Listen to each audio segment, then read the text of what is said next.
그리하여 온 유대와 갈릴리와 사마리아 교회가 평안하여 든든히 서가고 주를 경외함과 성령의 위로로 진행하여 수가 더 많아지니라. 사도행전 9장 31절 말씀. 아멘. 사람은 책을 만들고 책은 사람을 만든다. 이 말은 교보문고 창립자인 고 신용호 회장의 말입니다. 이 말처럼 책은 사람에 의해서 쓰여지죠. 책이란 것이 사람이 자신의 생각과 학문과 경험을 담아서 쓰는 것이니까 이게 아주 당연한 말이죠. 하지만 그 책이 다시 사람들에게 영향을 끼칩니다. 독일의 소설가인 마틴 발저라는 사람은요, 우리는 우리가 읽은 것에 의해서 만들어진다 라고까지 이야기했을 정도로 책은 사람에게 아주 큰 영향을 끼치죠. 그래서 책과 사람은 영향력을 이렇게 주고받는 일종의 순환을 이루게 됩니다. 이렇게 서로가 서로에게 영향을 끼쳐서 순환이 이루어지는 경우가 또 있는데요. 바로 개인 그리고 공동체의 관계입니다. 공동체는 개인과 개인이 이렇게 모여서 이루어지기 때문에 어떤 한 공동체가 사람에 의해서 영향을 받아 변화하는 경우가 생각보다 꽤 있습니다. 우리가 얼른 생각만 해보아도 플라톤, 아리스토텔레스, 칸트 같은 이 철학자들이나 아니면 뉴턴이나 아인슈타인 같은 이 과학자들, 특히 한 개인이 이 세상을 변화시킨 예들은 생각보다 꽤 많이 있습니다. 그리고 그렇게 개인에 의해서 변화된 공동체는 다시 그 변화에 의한 영향력을 그 사회의 구성원 개인들에게 끼치게 되죠. 그렇게 공동체 그리고 개인은 영향력의 순환을 이루게 됩니다. 그리고 이렇게 개인과 사회가 서로 영향력을 주고받는 과정을 가리켜서 우리는 역사라고 하죠.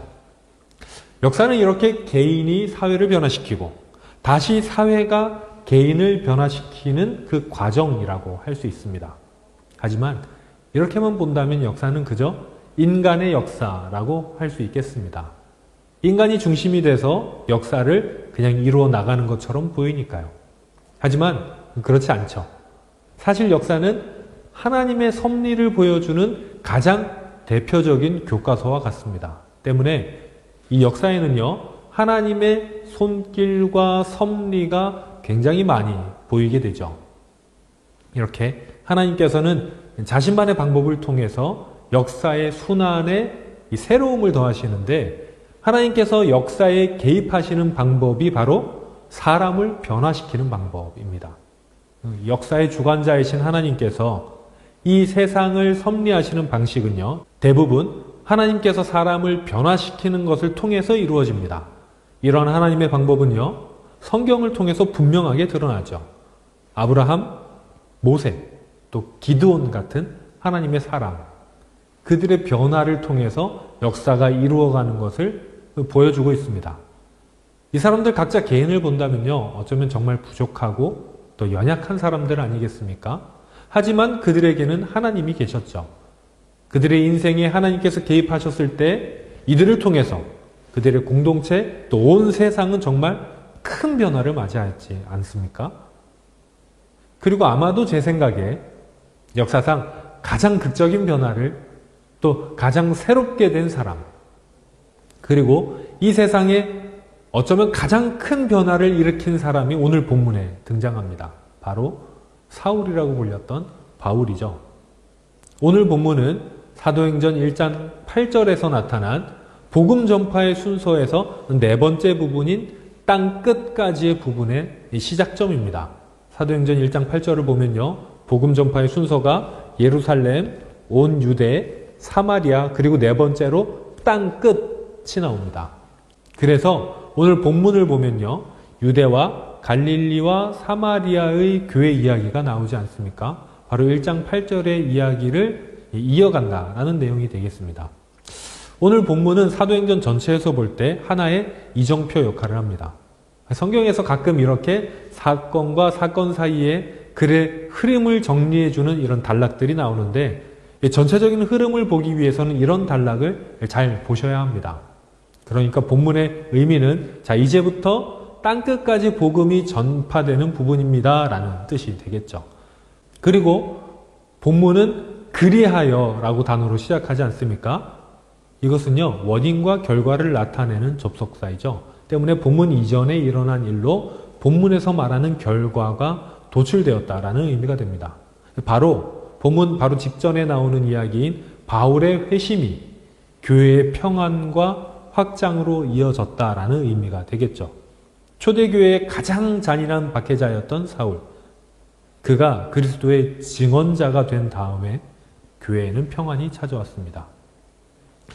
본문 이전의 이야기를 조금 살펴보면요, 조금 전에 말씀드린 빌립의 전도 사건 이후로 바울의 회심과 바울의 초기 예루살렘 사역이 소개됩니다. 막 다메섹으로 향하던 바울이 극적으로 예수님을 만나게 되었죠.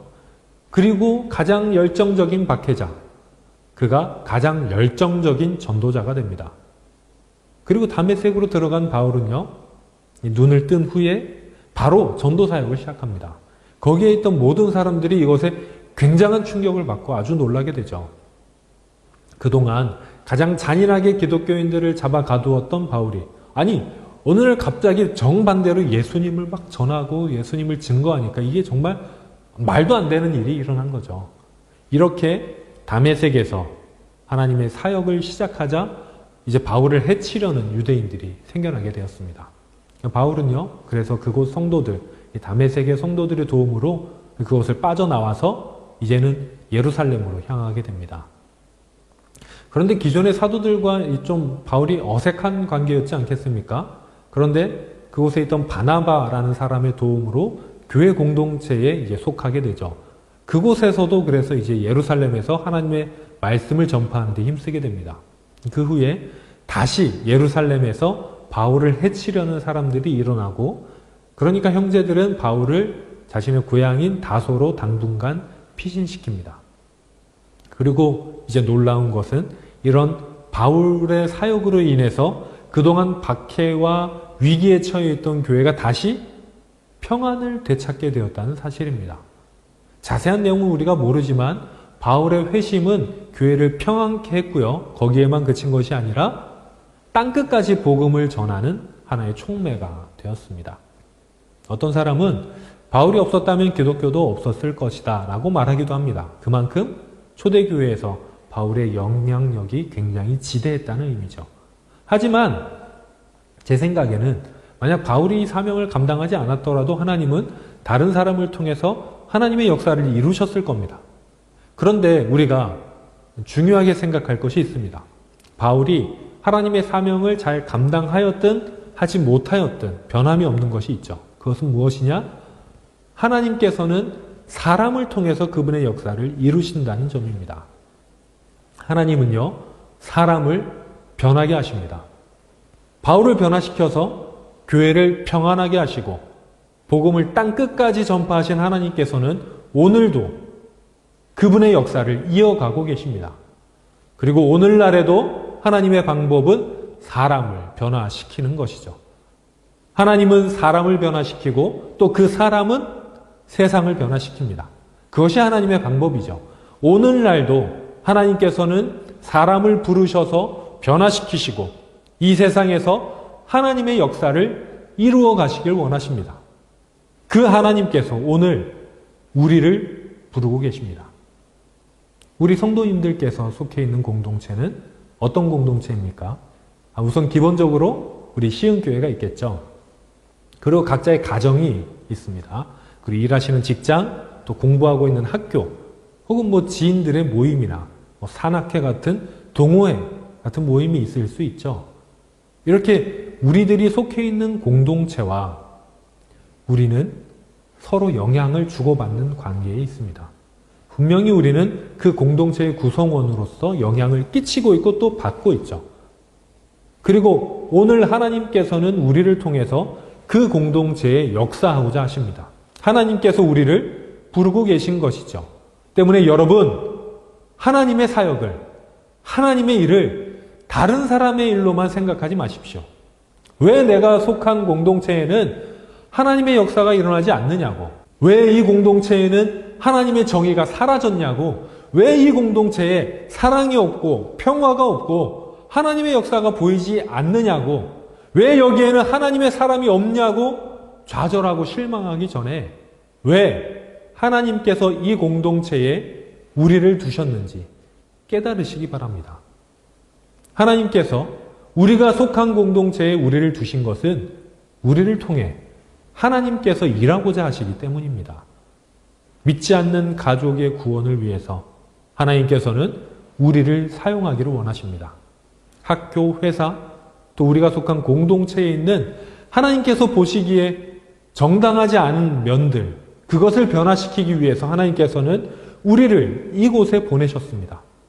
그러니 성도님들, 이제 그냥 앉아 있지 마십시오. 그냥 하나님의 역사를 기다리기만 하지 마십시오. 하나님의 역사는요, 우리를 통해서 이루어집니다. 하나님께서 다른 사람이 아닌 우리를 변화시키기를 원하시고 또 우리를 통해서 일하기를 원하십니다. 지금 위기에 처해 있는 교회도, 가정도, 사회도, 직장도 하나님께서는 바로 우리를 통해서 평안케 하실 것이고 우리를 통해 그곳을 하나님의 뜻대로 변화시키시기를 원하십니다. 때문에 이제 우리는 변화해야 합니다. 그 변화는 말씀과 기도로 이루어지겠죠. 하나님의 말씀을 읽고 듣고 묵상하면서 또 기도를 통해서 우리가 하나님을 닮아갈 때 우리는 변할 수 있습니다.